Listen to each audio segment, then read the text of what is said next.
الحمد للہ رب العالمین والصلاة والسلام علی رسولہ الکریم وعلی من تبعہم بإحسان الی یوم الدین اما بعد۔ قابل صد احترام معزز حضرات علماء کرام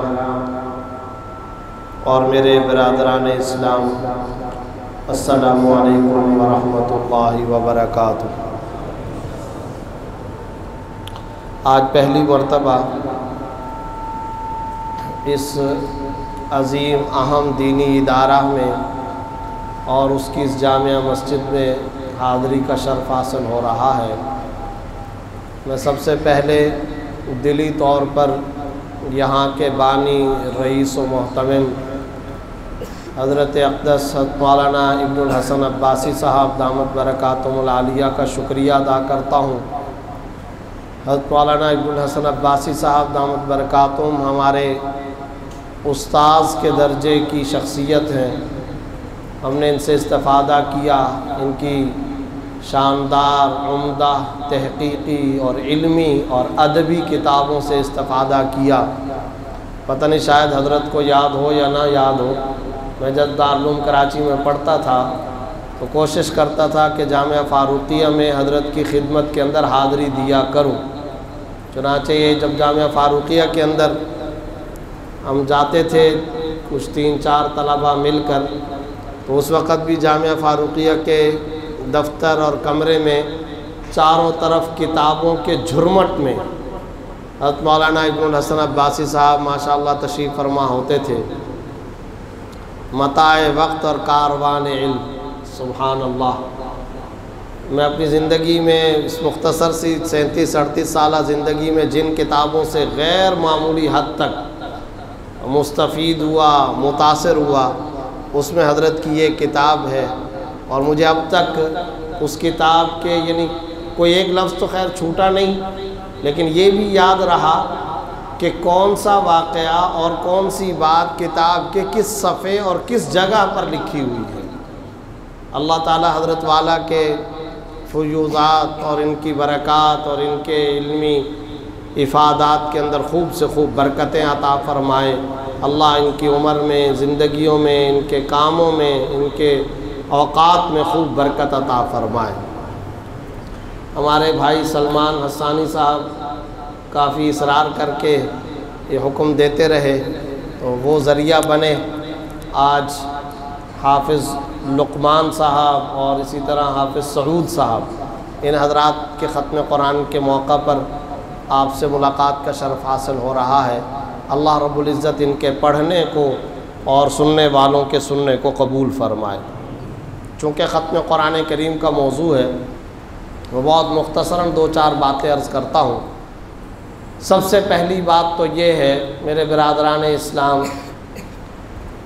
اگر بہت سادہ، مختصر، عام فہم اور آسان لفظوں کے اندر یہ سوال کیا جائے کہ آج کے دور کا امت مسلمہ کا، عالم اسلام کا سب سے بڑا مسئلہ کیا ہے، اور کہا جائے کہ کاغذ اٹھائیے، قلم اٹھائیے اور ذرا بتائیے کہ آج کے دور کا پوری دنیا کی امت مسلمہ کا سب سے بڑا مسئلہ کیا ہے،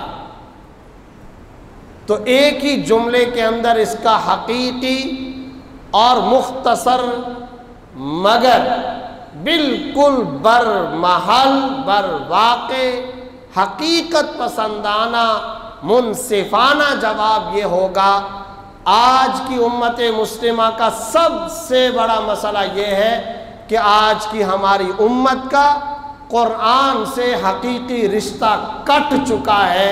یہ ہمارا سب سے بڑا مسئلہ ہے، یہی المیہ ہے، رسمیات کا تعلق ہے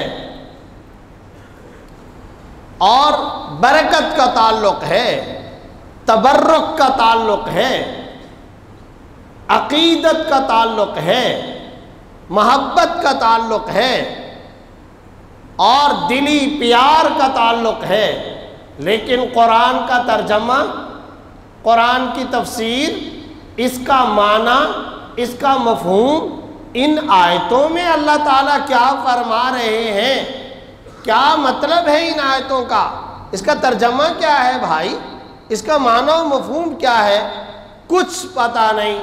بس ایک رسمی تعلق ہمارا قرآن کے ساتھ ضرور ہے، اور وہ تعلق بھی محبت والا ہے، عقیدت والا ہے، مگر فہم کا تعلق نہیں ہے، ترجمے کا تعلق نہیں ہے، سمجھنے کا تعلق نہیں ہے، معنی و مفہوم کا تعلق نہیں ہے۔ یہ ہے آج کے دور کا امت مسلمہ کا سب سے بڑا مسئلہ۔ جب ٹیبل ٹاک ہوتی ہے، کوئی کہتا ہے مسلمانوں کا سب سے بڑا مسئلہ یہ ہے کہ کرنسی کمزور، کوئی کہتا ہے حکمران خراب، کوئی کہتا ہے ہماری ڈیفینسو پاور نہیں ہے، کوئی کہتا ہے سیاست دان خراب، کوئی کچھ، لیکن اصل مسئلہ اور مسائل کی جڑ اور بنیاد یہی ہے۔ قرآن کا فہم آج امت سے اٹھ چکا، ختم ہو چکا، یہ ہے آج کا سب سے بڑا مسئلہ۔ اور حجۃ الوداع آخری خطبہ، 1.25 لاکھ کے قریب صحابہ کرام کا اجتماع، سرکار دو عالم صلی اللہ علیہ وسلم ایک تاریخی جملہ ارشاد فرما رہے ہیں، ترکت فیکم امرین لن تضلوا بما تمسکتم بہما، کتاب اللہ و سنت رسولہ صلی اللہ علیہ وسلم۔ میں تو جا رہا ہوں مگر 2 چیزیں تمہارے درمیان چھوڑ کر کے جا رہا ہوں، ایک کتاب اللہ، اللہ کا کلام، یہ قرآن اور کتاب، اور ایک اپنی سنت۔ جب تک ان 2 چیزوں کو اختیار کیے رکھو گے تم دنیا کی عزیز ترین، غالب ترین قوم بنے رہو گے، اور جب تم ان کو چھوڑو گے تم دنیا کی ذلیل ترین قوم بن جاؤ گے۔ اور یہی آج کی صورتحال ہے۔ اس وقت ہمارے رسمی تعلق کی کنڈیشن ہے کیا؟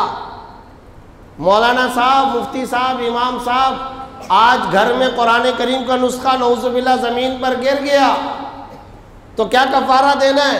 بتائیے، بہت بڑا جرم ہو گیا۔ قرآن کے ورقے، قرآن کا مصحف زمین پر گر گیا، اس کے کفارے کا، ازالے کا، فدیے کا مسئلہ پوچھا جا رہا ہے، لیکن صبح سے لے کر رات تک تو قرآن کے احکام کی اپنی عملی زندگی میں دھجیاں بکھیرتا ہے، اس پر کوئی سوال، کوئی توجہ نہیں ہے۔ چن کر قرآن کے حکموں کو ہم توڑتے ہیں، چن کر کے۔ رسمیات کا تعلق کیسے؟ اگر ابھی آپ کو پتہ چلے باہر گلی کے اندر جاتے ہوئے کہ نعوذ باللہ کو قرآن کریم کا کوئی ورقہ زمین پر کسی نے گر گیا، یا کسی نے کوئی توہین کر دی، تو دیکھیں مسلمانوں میں کیسا اشتعال ہوگا، اور ہونا بھی چاہیے کہ یہ ایمان کی علامت ہے، بالکل ہونا چاہیے۔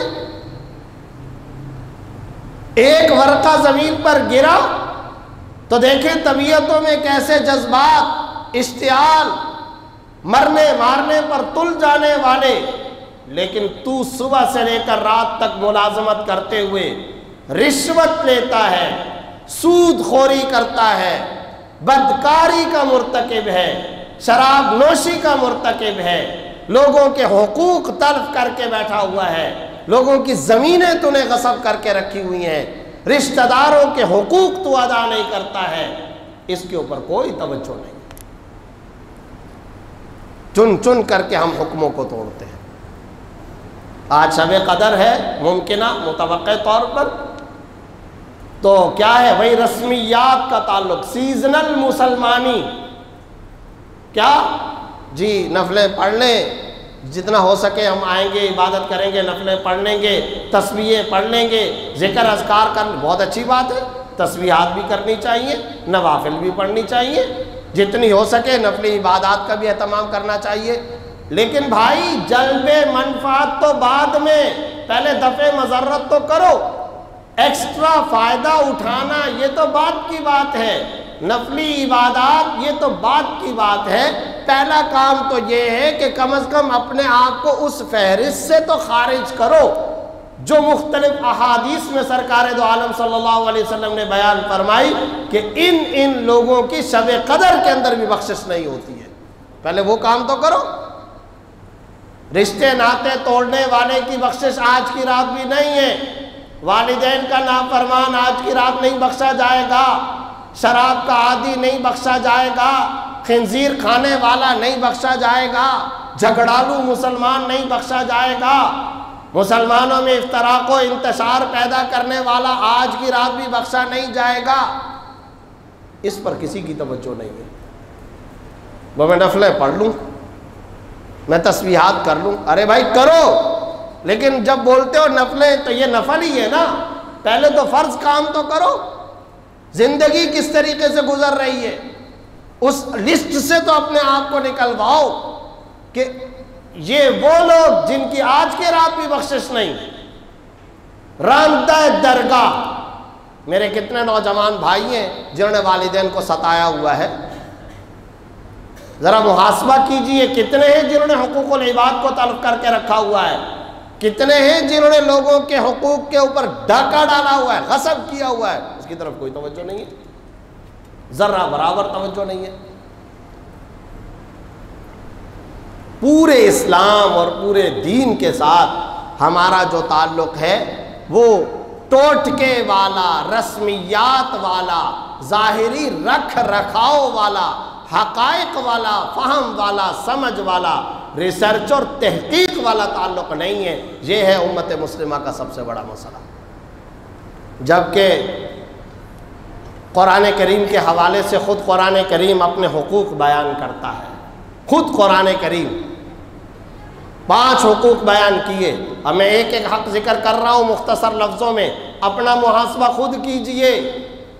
آئینہ قرآن کریم، تھرمامیٹر، کسوٹی، معیار قرآن، دیکھ لیجئے اپنا چہرہ اس کی روشنی میں۔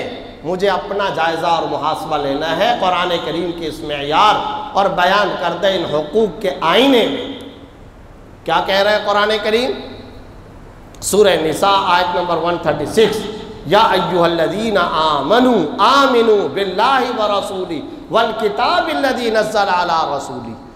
اے ایمان والو، اس قرآن پر ایمان لاؤ اور پچھلی کتب پر ایمان لاؤ، ایمان لاؤ اس قرآن کریم پر۔ اب یہاں یاد رکھیے کہ ایمان لانے کا مطلب کیا ہے۔ ایمان لانے کا کیا مطلب؟ صرف اور صرف یہ بات کہہ دینا کہ چونکہ ہم مسلمان، ہماری مذہبی کتاب قرآن کریم، بس یہی کافی ہے؟ نہ، قرآن کریم پر ایمان لانے کا مطلب یہ ہے، اس کی ضرورت نہیں ہے، اس کو ہٹا دیں۔ قرآن کریم پر ایمان لانے کا واحد اور واضح اور کلیئر کٹ مطلب یہ ہے، یہ دستور حیات ہے، یہ ضابطہ زندگی ہے، میری معیشت، میری سیاست، میری معاشرت، میری پبلک ڈیلنگ، میرے دنیا کے سارے کام قرآن کی روشنی کے اندر طے ہوں گے۔ یہ 24 گھنٹے کا دستور ہے، یہ ضابطہ زندگی ہے۔ صرف دکان، مکان، شاپنگ سینٹر کی اوپننگ کے لیے قرآن کو تلاوت کے طور پر استعمال کر لینا، صرف اور صرف اس مقصد کے لیے کہ جناب تبرک و برکت اور تعویذ گنڈا اور جھاڑ پھونک اور دم درود، بس ان آیتوں میں اللہ نے کیا کہہ رکھا ہے اس کا کچھ اتا پتہ نہیں۔ تو قرآن کریم کا پہلا حق قرآن کریم پر ایمان لانا۔ قرآن کریم کا دوسرا حق سورہ بقرہ آیت نمبر 121، الذین آتیناہم الکتاب یتلونہ حق تلاوتہ، وہ لوگ جن کو ہم نے یہ کتاب دی ہے وہ قرآن کی تلاوت کرتے ہیں اور تلاوت کا حق ادا کرتے ہیں۔ یہ قرآن کریم بیان کر رہا ہے، قرآن کا یہ دوسرا حق ہے۔ اب یہ حافظ صاحبان کو تو چھوڑ دیجئے کہ انہوں نے تو رات کو تراویح سنانی تھی، اس کے علاوہ ہمارا یہ جتنا مجمع ماشاءاللہ باہر تک یہ جتنے ساتھی بیٹھے ہیں، آج کے دن کا ذرا اپنی کارکردگی رپورٹ کا جائزہ لیجئے۔ کتنے ہیں جنہوں نے آج قرآن کریم کی تلاوت کی ہے، اور کی ہے تو کتنی مقدار اور کوانٹٹی کے اندر کی ہے؟ جائزہ لے لیں ذرا۔ آج لد گیا وہ زمانہ، بیت گیا وہ دور جب میری ماؤں بہنوں کے گھروں کے اندر دادی، نانی، امی جان، بہنیں، بیٹیاں ریس لگایا کرتی تھیں کہ میرے اتنے پارے ہو گئے، تمہارے کتنے سپارے ہوئے، میرے اتنے سپارے ہو گئے، تمہارے کتنے سپارے ہو گئے. یہاں جتنے بزرگ حضرات بیٹھے ہیں ان سے پوچھ لیجئے، آج سے 20-25 سال پہلے تک کا یہی ماحول تھا. ظہر کی نماز کے لیے مسجد میں آنے والے نمازی نماز ختم ہونے کے بعد مسجد سے باہر نہیں نکلتے تھے. وہ مسجد کے اندر بیٹھ کر کے عصر تک 2-2 گھنٹے 3-3 گھنٹے قرآن کی تلاوت کیا کرتے تھے. میرے گلی کے نوجوانوں میں یہ بحث چلتی تھی، میرے اتنے سپارے ہو گئے، تمہارے کتنے سپارے ہوئے. اور ابھی ایک ٹی وی چینل نے باقاعدہ مجھ سے انٹرویو کرتے ہوئے اپنا ایک سروے پیش کیا کہ پوری دنیا میں فیس بک، سوشل میڈیا کا سب سے زیادہ استعمال مسلم کمیونٹی کب کرتی ہے. مسلم کمیونٹی کے نوجوان بہنیں، نوجوان بھائی social media, smart phone, mobile, laptop کا سب سے زیادہ استعمال کس زمانے کے اندر کرتے ہیں؟ تو اس کا جواب یہ آیا ہے کہ سب سے زیادہ سوشل میڈیا کا استعمال رمضان کے مہینے میں کیا جاتا ہے. سب سے زیادہ سوشل میڈیا کا استعمال رمضان کے مہینے میں. یہ باقاعدہ فیس بک کی مینجمنٹ کا سروے، ان کی رپورٹ، اس پر مجھ سے انٹرویو لیا گیا ہے. وہ ساری قدریں، وہ ساری مشرقی اسلامی روایات اور اقدار دم توڑ چکے. قرآن کیا کہہ رہا ہے؟ سورہ بقرہ آیت نمبر 121، الذین آتیناہم الکتاب یتلونہ حق تلاوتہ، جن کو یہ کتاب ملی وہ قرآن کی تلاوت کرتے اور تلاوت نہیں کرتے. علماء بیٹھے یتلونہ کہہ کر کے بات نہیں ختم کی، یتلونہ حق تلاوتہ، تلاوت کا حق ادا کرتے ہیں. حضرت مولانا عباسی صاحب دامت برکاتہم کی زبان سے آپ نے کئی دفعہ شیخ الحدیث مولانا زکریہ صاحب رحمۃ اللہ علیہ کا تذکرہ سنا ہوگا. حضرت جی مولانا یوسف صاحب رحمۃ اللہ علیہ، حضرت مولانا الیاس صاحب رحمۃ اللہ علیہ، حضرت مولانا انعام الحسن صاحب رحمۃ اللہ علیہ. ان کے حالات زندگی ذرا پڑھیے، کیا لکھا ہے. میں ایک خط کا ذکر آپ کو کرتا ہوں حضرت مولانا زکریہ صاحب رحمۃ اللہ علیہ کا. انہوں نے کسی کو خط لکھا، اب تو میں بوڑھا ہو چکا ہوں، اب رمضان میں تلاوت نہیں کر سکتا ہوں. ایک رمضان میں تو زیادہ سے زیادہ 57-58 ہی قرآن ختم کر سکتا ہوں، اب تو بوڑھا ہو چکا ہوں. یہ حضرت نے اپنے خط میں لکھے یہ الفاظ ہیں.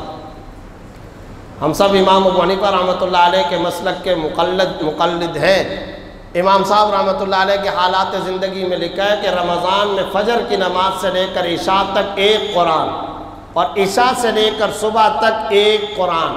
ادھر رمضان کے 30 دن پورے ہوتے تھے، ادھر 62 مرتبہ قرآن کی تلاوت مکمل ہوتی تھی. بغداد کے ایک محدث ہیں، ان کا جب انتقال ہونے لگا تو اس سے کچھ دن پہلے انہوں نے اپنے ایک ساتھی محدث کو بلایا، حدیث کے راوی. انہوں نے کہا آپ سے ایک بڑا ضروری کام ہے. جی حضرت کیا ضروری کام ہے؟ بہت زیادہ ضروری کام ہے، اور وہ کام یہ ہے کہ آپ میرے ساتھ قبرستان چلیں. یہ کیا بات قبرستان؟ بس آپ چلیں، آپ کے ساتھ ایک کام ہے، تعلق ہے. قبرستان لے گئے اور کہا کہ بھائی بات یہ ہے کہ جب میں مر جاؤں تو میرے مرنے کے بعد مجھے اس زمین کے ٹکڑے میں دفنانا. اچھا ٹھیک ہے. دیکھو میں تمہیں وصیت کر رہا ہوں، میرے مرنے کے بعد زمین کے اس ٹکڑے کے اندر مجھے دفنانا. 2-3 مرتبہ کہا تو ٹھیک ہے. انہوں نے کہا دیکھو میں تمہیں بار بار تاکید کر رہا ہوں، مجھے لگتا ہے کہ تم شاید میری وصیت پہ عمل نہیں کرو گے. جب میں مر جاؤں گا تو سب لوگ یہ کہیں گے، تم بھی کہو گے ہمیں کہیں پہ بھی قبر میں دفنا دو. تو میں آج تمہیں اپنا راز ظاہر کرتا ہوں. جس جگہ پر میں تمہیں کہہ رہا کہ یہاں پر مجھے دفنانا، میں نے دراصل اس جگہ پر بیٹھ کر کے 11,000 مرتبہ قرآن کی تلاوت مکمل کی. اب چاہتا ہوں کہ مرنے کے بعد اسی زمین کے ٹکڑے میں دفنایا جاؤں. اس عمل سے لگتا ہے کہ شاید اللہ میری بخشش کا فیصلہ فرما دے. صحیح مسلم کے اندر ایک راوی ہیں حضرت ابو بکر بن عیاش رحمۃ اللہ تعالی علیہ. اوپر صحیح مسلم کے چونکہ یہ راوی ہیں، اوپر ان کی بیان کردہ حدیث ہے، نیچے علامہ نووی رحمۃ اللہ علیہ نے حاشیے کے اندر ان کے حالات زندگی بھی تھوڑے سے لکھے ہیں. اس حاشیے صحیح مسلم کے اندر لکھا ہے کہ حضرت ابو بکر بن عیاش رحمۃ اللہ علیہ کا جب انتقال ہونے لگا تو ان کی بیٹی ان کے سرہانے آ کر کے رونے لگی. تو حضرت نے فرمایا کہ کیوں روتی ہو؟ ابا جان آپ کی نزع کی کیفیت، یہ حالت دیکھ کر کے بیٹی تو بیٹی ہوتی ہے تو مجھے رونا آ رہا. تو حضرت نے فرمایا اچھا بیٹی، تمہاری تسلی کے لیے آج اپنا راز ظاہر کرتا ہوں. یہ بات بتانے کی نہیں ہوتی، لیکن تمہاری تسلی، تمہارا غم دیکھا نہیں جا رہا، تم بیٹی ہو تو تم کو خوش کرنے کے لیے اور تسلی کے لیے کہنا چاہتا ہوں، آج گھر کے جس کونے میں میرا انتقال ہو رہا ہے اس کونے اور چارپائی پہ بیٹھ کر 8000 مرتبہ قرآن کی تلاوت مکمل کر چکا. تو اس لیے اطمینان رکھو، تمہارا ابا جب اس دنیا سے جائے گا اور دنیا سے مرے گا تو اللہ تعالیٰ اس کی بخشش ضرور کرے گا. تم تسلی اور اطمینان رکھنا. یہ سب کیا نقوش ہے؟ الذین آتیناہم الکتاب یتلونہ حق تلاوتی. یہ قرآن کریم کا دوسرا حق. پہلا حق ایمان لانا، دوسرا حق تلاوت کرنا، تلاوت کا مشغلہ بنانا. قرآن کریم کا تیسرا حق یہ ہے وہ حق جس کے بارے میں نے شروع کے اندر بھی تھوڑی سی گفتگو آپ کی خدمت میں پیش کی. اور ذرا اس لب و لہجے پہ غور کر لیجئے میرے برادران اسلام. یہ جو آیت پڑھ رہا ہوں اس لب و لہجے پہ تھوڑا سا غور کیجئے. سورہ محمد آیت نمبر 24، افلا یتدبرون القرآن ام علی قلوب اقفالها. کیوں نہیں یہ لوگ قرآن کریم کے اندر غور و فکر کرتے، یا ان کے دلوں پہ تالے پڑ گئے ہیں؟ یہ ترجمہ ہے اس آیت کا. اقفال، اقفال جمع قفل کی، قفل کہتے ہیں تالے کو. یہ اللہ تعالیٰ کا خدائی لب و لہجہ. کیوں نہیں قرآن کریم کے اندر یہ غور و فکر کرتے؟ کیوں تدبر نہیں کرتے؟ کیوں اس کے معنی، ترجمہ اور تفسیر کو نہیں سمجھتے؟ یا ان کے دلوں پہ تالے پڑے ہوئے، ان کے دماغ پیک ہو گئے کیونکہ کام کی بات اندر نہ چلی جائے؟ کیوں نہیں یہ قرآن کریم کے ترجمے اور معنی پر غور کرتے؟ یہ اللہ رب العزت فرما رہے ہیں. اور یہ ہے وہ بات جس سے میں نے شروع کیا تھا آج کا یہ مختصر بیان کہ بھائی سب سے بڑا مسئلہ یہ ہے کہ ہم قرآن کو نہیں سمجھتے. 70 سال ہو گئے نمازیں پڑھتے ہوئے. کتنے بزرگ حضرات ہمارے یہاں پہ بیٹھے ہوئے، 70 سال بیت گئے نمازیں پڑھتے ہیں، جو چند صورتیں یاد ہیں وہ پڑھتے ہیں، لیکن اگر الگ کر کے نماز کے بعد بٹھا لیا جائے کہ حضرت یہ جو آپ صورت پڑھتے ہیں اس کا ترجمہ کیا ہے، اس کا معنی کیا ہے، کچھ پتہ نہیں، کچھ پتہ نہیں ہے.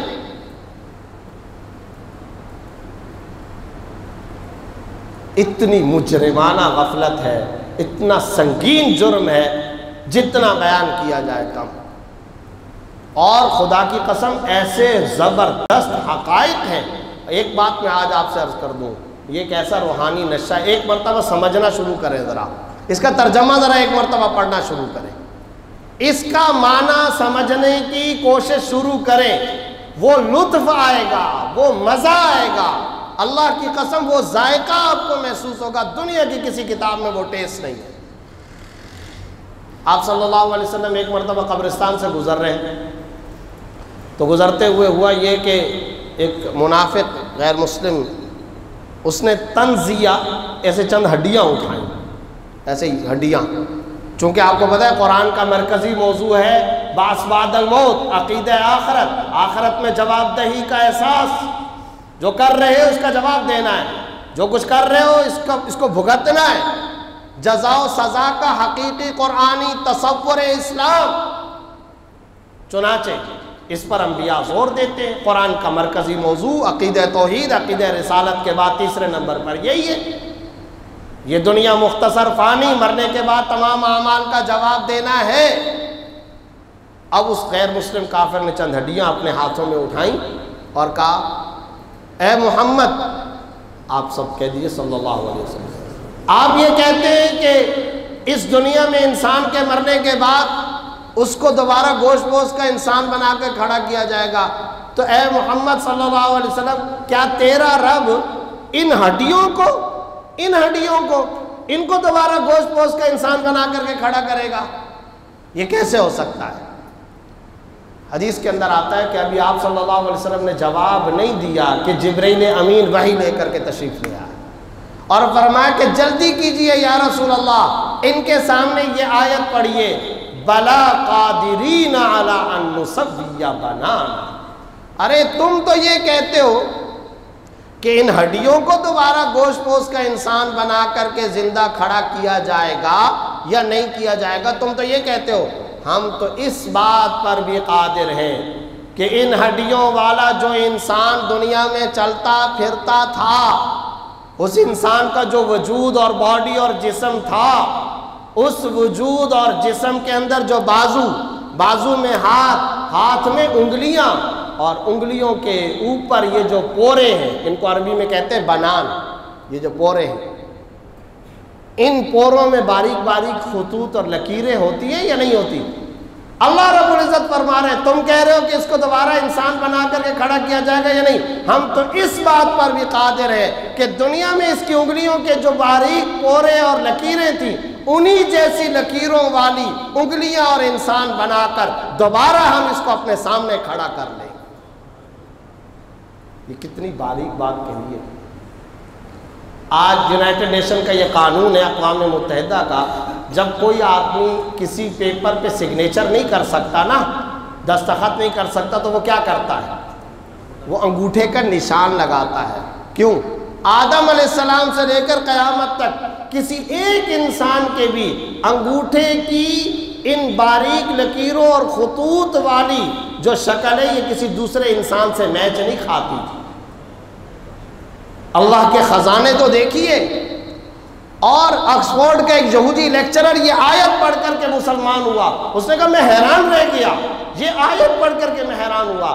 ارے 1400 سال پہلے وہ نبی امی صلی اللہ علیہ وسلم، جس نے کبھی کسی یونیورسٹی کا دروازہ نہیں دیکھا، جس نے کبھی کسی مکتب، کسی مدرسے، اسکول اور کالج کا بستہ نہیں اٹھایا، دروازہ نہیں دیکھا، وہاں داخلہ نہیں لیا، کسی انسان کو اس کے استاذ بنائے جانے کا احسان گوارا نہیں کیا گیا۔ وہ شخصیت، وہ ذات اتنی باریک بات کہہ رہی ہے، اس کی زبان مبارک سے یہ بات نکل رہی، میں سمجھ گیا یہ بات وہی کر سکتا ہے جو خالق انسان ہو، کوئی انسان یہ بات نہیں کر سکتا۔ بلا قادرین علی ان نسوی بنا۔ آپ یہاں کراچی ایئرپورٹ جاتے ہیں، دبئی ایئرپورٹ جاتے ہیں، تو وہاں پر امیگریشن کے اندر فنگر پرنٹس لیے جاتے ہیں، ہوتا ہے کہ نہیں ہوتا؟ کیوں؟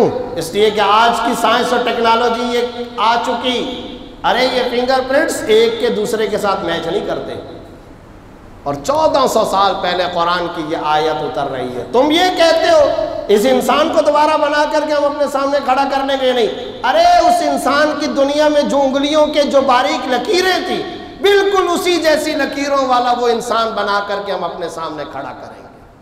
بلا قادرین علی ان نسوی بنا۔ یہ بات خالق انسان کر سکتا ہے، اس کے علاوہ کوئی نہیں کر سکتا۔ یہ ایک آیت کا میں نے ترجمہ پیش کیا ہے آپ کی خدمت میں، کیا ذائقہ ہے اس میں، قرآن میں کیا لطف ہے۔ آ جائیے اس کے اوپر۔ اور آج 27 شب اس جامعہ مسجد کے اندر اور مدرسے کے اندر بیٹھے ہوئے میرے برادران اسلام، عزم کیجئے ایک نیا تعلق آج سے قرآن کریم کے ساتھ رکھیے۔ کون سا تعلق؟ رسمیات والا نہیں، صرف چومنے والا نہیں، فہم والا، سمجھنے والا، ترجمے والا، معنی والا، تفسیر والا تعلق۔ عزم کیجئے اس کا۔ ارادہ کرتے ہیں کہ نہیں کرتے؟ ہم سمجھیں گے۔ تقریباً ہر مسلمان کو یاد ہوتی ہے لیلاف قریش، یاد ہوتی ہے کہ نہیں؟ تو ایک مرتبہ ایک نمازی ساتھی سے میں نے کہا کہ آج آپ نے ابھی کون سی سورت پڑھی نماز میں؟ وہ جی لیلاف قریش پڑھی۔ میں جی آپ کو پتہ ہے اس کا ترجمہ؟ نہیں، ترجمہ تو پتہ ہی نہیں ہے۔ میں نے کہا کہ آپ کو معلوم ہونا چاہیے کہ یہ وہ صورت ہے جس میں مملکت، اسٹیٹ، ریاست کا پورا نظام بیان کیا گیا ہے۔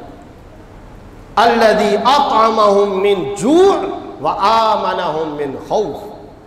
کیوں نہیں یہ لوگ اللہ کی عبادت کرتے جو اس بیت اللہ کا مالک ہے؟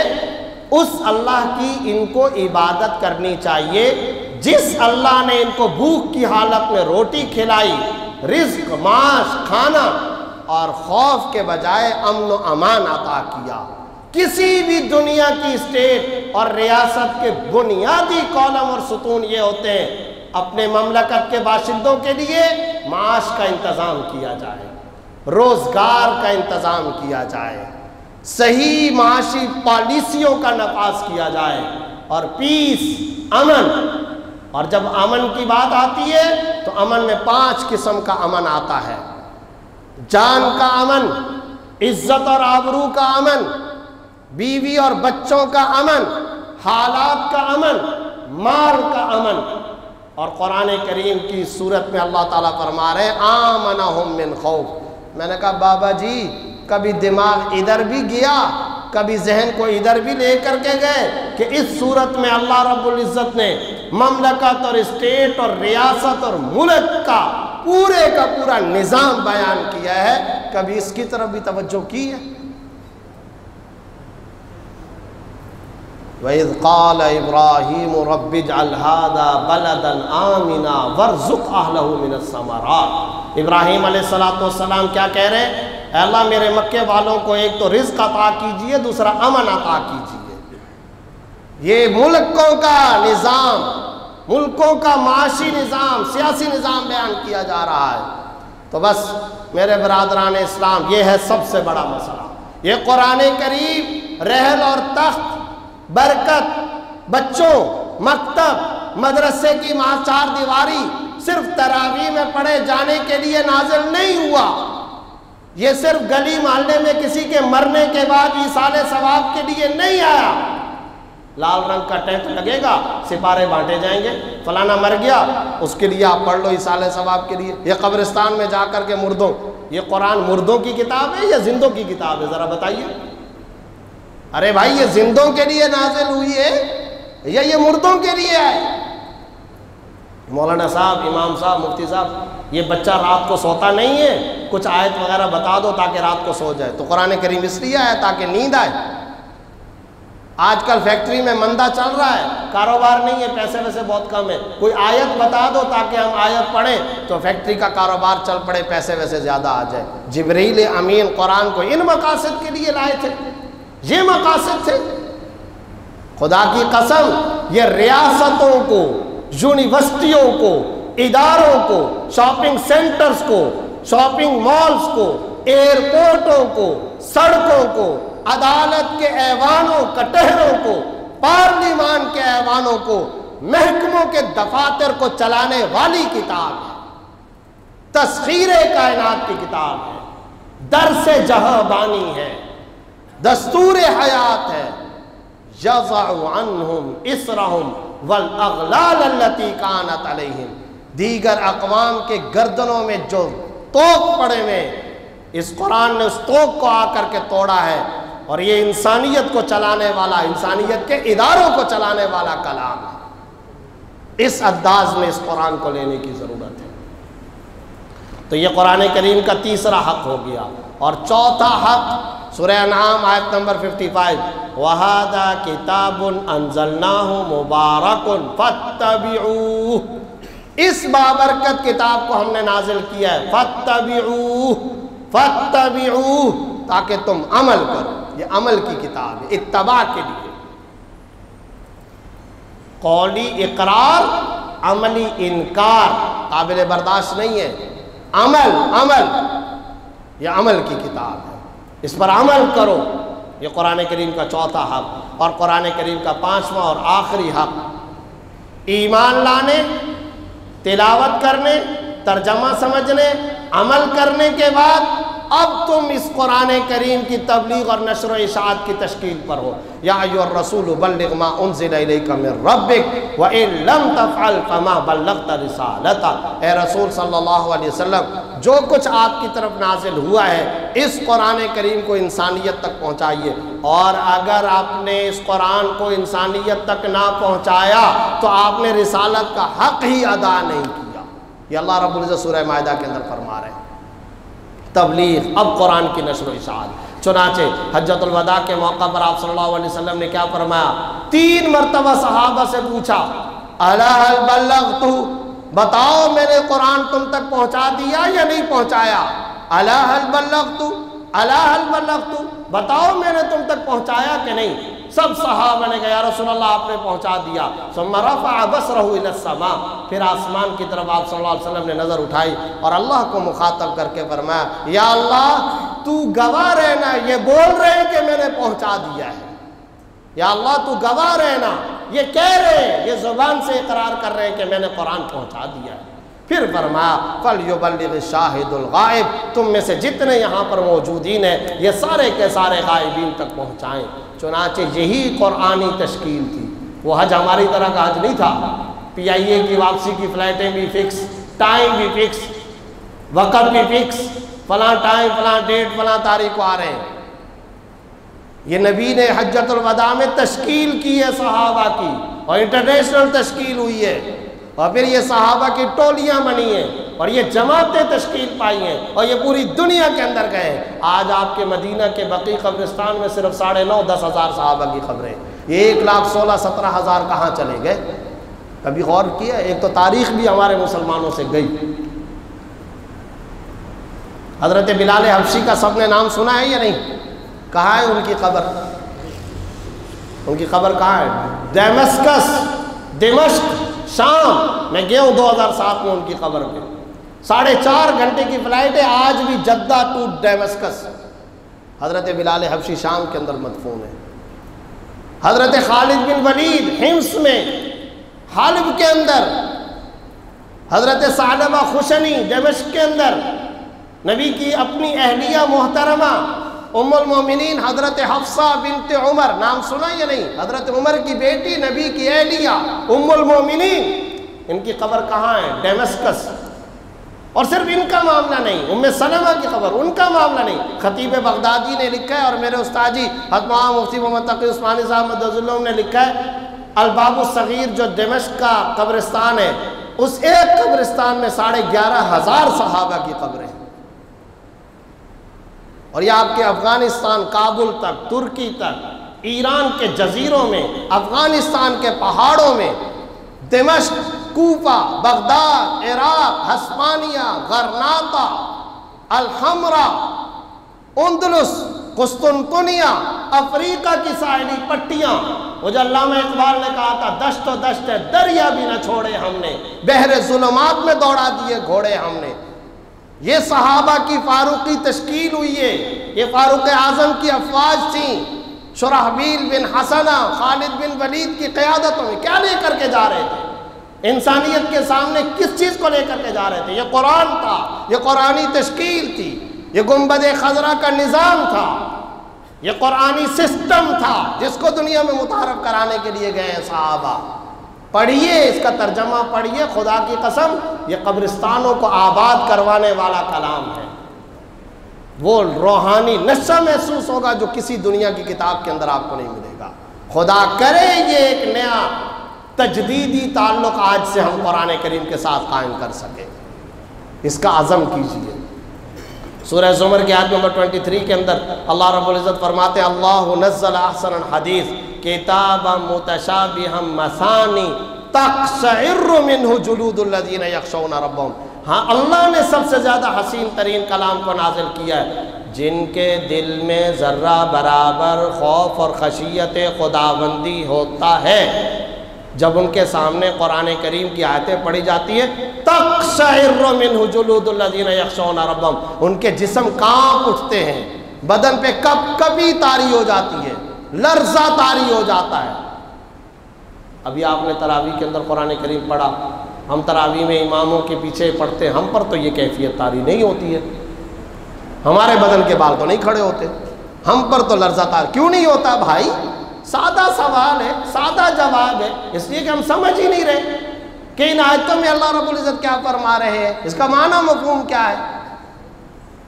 اللہ رب العزت مجھے اور آپ کو اس کی توفیق عطا فرمائے۔ بڑی مقدس، بابرکت اور پر نور رات ہے۔ عزم کیجئے آج کے بعد ایک نیا تجدیدی تعلق قرآنی رکھیں گے، اور وہ کون سا تعلق؟ سمجھنے والا تعلق۔ منت کیجئے امام صاحب سے، اپنے مؤذن صاحب سے، مولانا صاحب سے کہ روزانہ کی بنیاد پر خدا را ہمیں درس قرآن دیجئے، تعلیم بالغہ کا اہتمام کیجئے۔ علماء اکرام کے نیو بیانات سننے کے لیے آپ ہمارے فیس بک پیج کو لائک کریں اور ہمارے یوٹیوب چینل کو سبسکرائب کر کے بیل آئیکن پر کلک کیجئے۔ اپنی نیک دعاؤں اور تمناؤں میں ادارہ سعد نشریات کو یاد رکھیں۔ شکریہ۔ علماء حق کی آواز، سعد نشریات۔